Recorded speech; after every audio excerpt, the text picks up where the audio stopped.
हम 21वीं सदी में जी रहे हैं, जहां हर कोई अपने आप में एक फैशन आइकन है। आजकल प्रीमियम जैसा कुछ बचा ही नहीं है। जो कपड़ा कोई सुपर मॉडल पहनता है, वही एक आम आदमी भी पहन सकता है, भले ही वह उसकी थर्ड, फोर्थ या 10th कॉपी ही क्यों ना हो। इनफैक्ट आज आपने जो शर्ट, टी शर्ट या फिर सूट पहना है, वह केवल कपड़ा नहीं है, बल्कि वह एक इतिहास है। एक ऐसा इतिहास जिसमें खून बहा है, साम्राज्य बने हैं और सभ्यताएं तक खत्म हो गई हैं। मगर सबसे ज्यादा हैरानी की बात यह है कि इस पूरी कहानी की शुरुआत ना तो इंग्लैंड से हुई थी और ना ही अमेरिका से, बल्कि इसकी शुरुआत हुई थी सोने की चिड़िया कहलाने वाले भारत की मिट्टी से।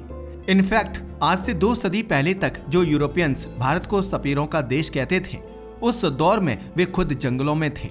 जब अमेरिका का कोई नामो निशान नहीं था, तब भारत में एक ऐसे पौधे को उगाया जा रहा था जो आगे चलकर पूरी दुनिया की अर्थव्यवस्था को बदलने वाला था, और इस पौधे का नाम था कपास, यानी कि कॉटन।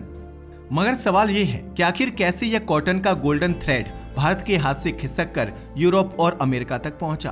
कैसे इसने भारत में खून बहाया और कैसे इसकी शुरुआत हुई?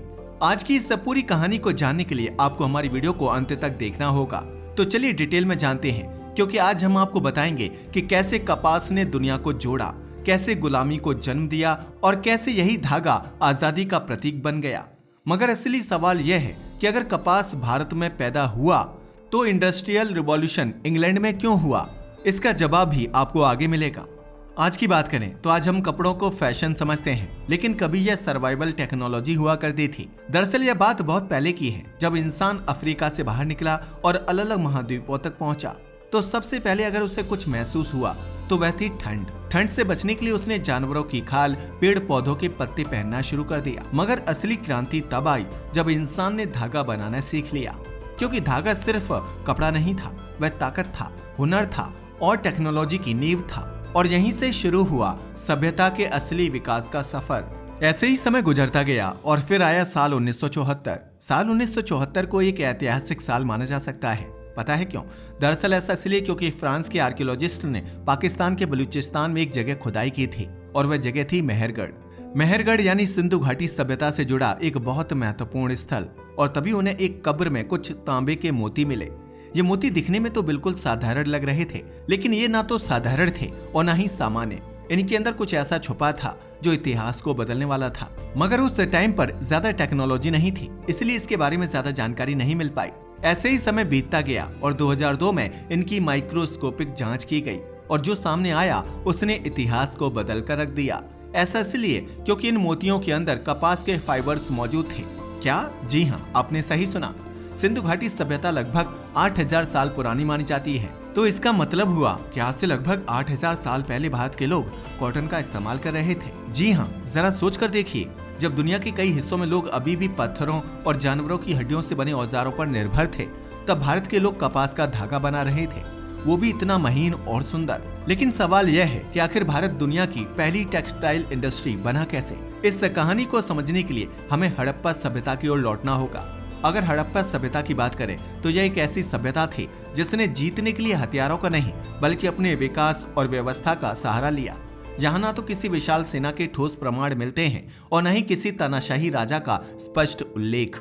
यह एक ऐसी सभ्यता थी जिसने यह सिखाया कि आप सिर्फ विकास के दम पर भी प्रगति कर सकते हो। हर बार लोगों को मारना, तलवार उठाना ही जरूरी नहीं होता। खैर, यह एक अलग पॉइंट ऑफ व्यू हो गया। हम फिलहाल हड़प्पा पर वापस लौटते हैं। हड़प्पा की बात की जाए तो यहाँ सिर्फ खेती नहीं होती थी, बल्कि यहाँ इंडस्ट्री चलती थी। फिर चाहे मोहनजोदड़ो हो, लोथल हो या राखीगढ़ी, हर एक शहर में आपको स्पिंडल वर्ल्स यानी धागा बनाने के औजार देखने को मिलेंगे। इसका मतलब साफ है कि ये लोग केवल कपास उगाते ही नहीं थे, बल्कि उसी से धागा बनाते थे, कपड़ा बुनते थे और उसे रंगते भी थे। लेकिन सबसे खास बात यह है कि ये कपड़े इतने फाइन थे कि बाद में यूनानी इतिहासकार भी इन्हें देखकर चौंक गए थे। इनफैक्ट जब हेरोडोटस ने भारत के बारे में लिखा तो उसने कहा था कि भारत में पेड़ों पर ऊन उगती है जो भेड़ों की ऊन से भी बेहतर है।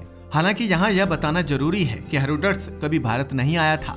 उसने अपनी आंखों से कुछ नहीं देखा था, बल्कि लोगों से सुनी हुई बातें लिखी थी। लेकिन उसकी बात पूरी तरह गलत भी नहीं थी, वह बस उसे सही तरीके से समझ नहीं पाया, क्योंकि पेड़ों पर ऊन का मतलब दरअसल कपास का पौधा ही था। सोचिए, कपास उनके लिए इतना नया कॉन्सेप्ट था कि उन्हें लगा कि पेड़ों पर ऊन लगती है, और यही भारत का सबसे बड़ा टेक्नोलॉजिकल एडवांटेज भी था। और भारत सिर्फ उत्पादन नहीं कर रहा था बल्कि वह एक्सपोर्ट भी कर रहा था। इनफैक्ट मेसोपोटामिया से बहुत सारे रिकॉर्ड्स भी मिले हैं। इन रिकॉर्ड से पता चलता है कि भारत कपास और उससे बने उत्पादों को बाहर भेजता था। वैसे इससे पहले कि आप हमें कमेंट करके हमारी गलती बताएं, उससे पहले हम खुद ही इसे करेक्ट कर देते हैं कि मेसोपोटामिया के रिकॉर्ड्स में भारत शब्द का सीधा जिक्र नहीं मिलता है। दरअसल उस वक्त भारत यानी सिंधु घाटी सभ्यता को मलूहा कहा जाता था। मेसोपोटामिया के लोग सिंधु घाटी सभ्यता के लोगों को जानते थे और उनके रिकॉर्ड्स में मलूहा का ही जिक्र हुआ है।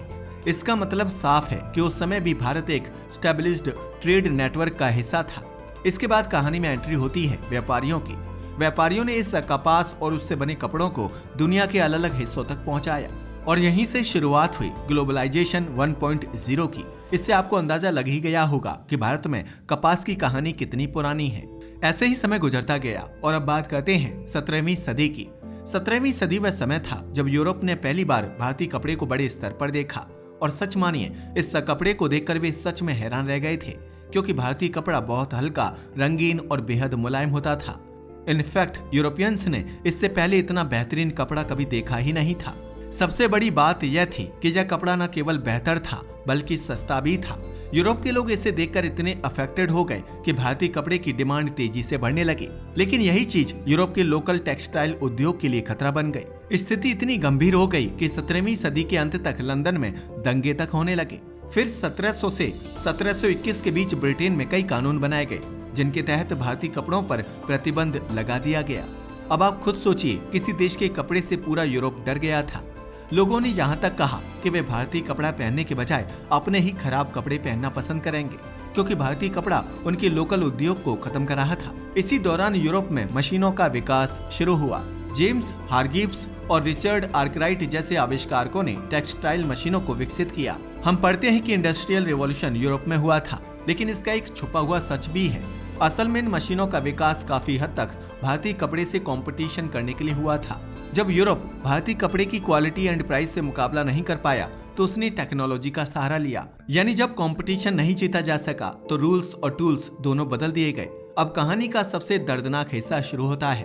असल में ये बात उस दौर की है जब एली विटनी ने कॉटन जिन का आविष्कार किया तो कपास को साफ करना और प्रोसेस करना पहले के मुकाबले बेहद आसान हो गया।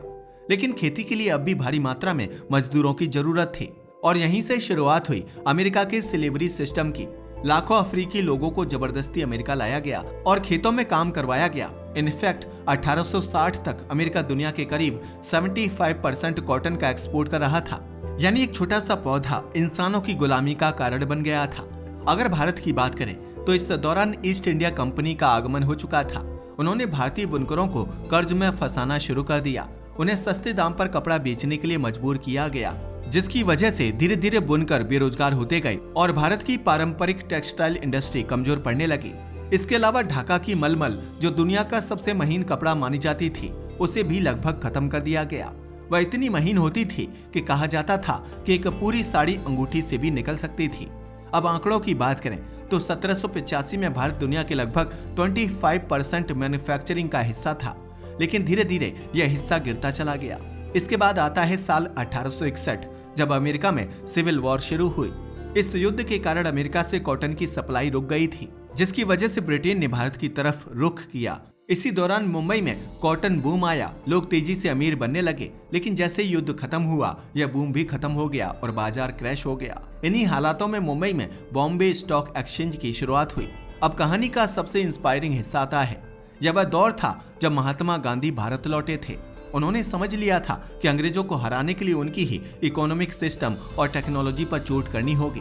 गांधी जी ने लोगों से कहा, अपने कपड़े खुद बनाओ, चरखा चलाओ और खादी का इस्तेमाल करो। उनके लिए चरखा सेल्फ रिलायंस का सिंबल बन गया और खादी इंडिपेंडेंस का प्रतीक। यानी जो कपड़ा कभी गुलामी का सिंबल था, वही अब आजादी का हथियार बन चुका था।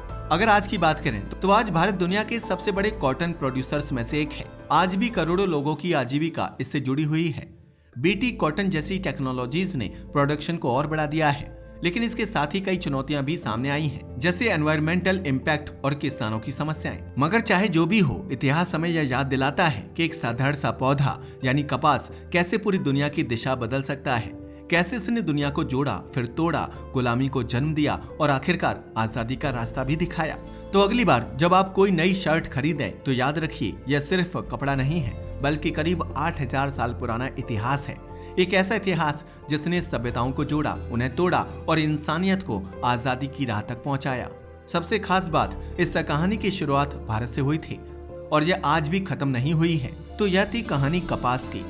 आज के लिए बस इतना ही। वीडियो पसंद आया तो इसे लाइक और शेयर करें। धन्यवाद।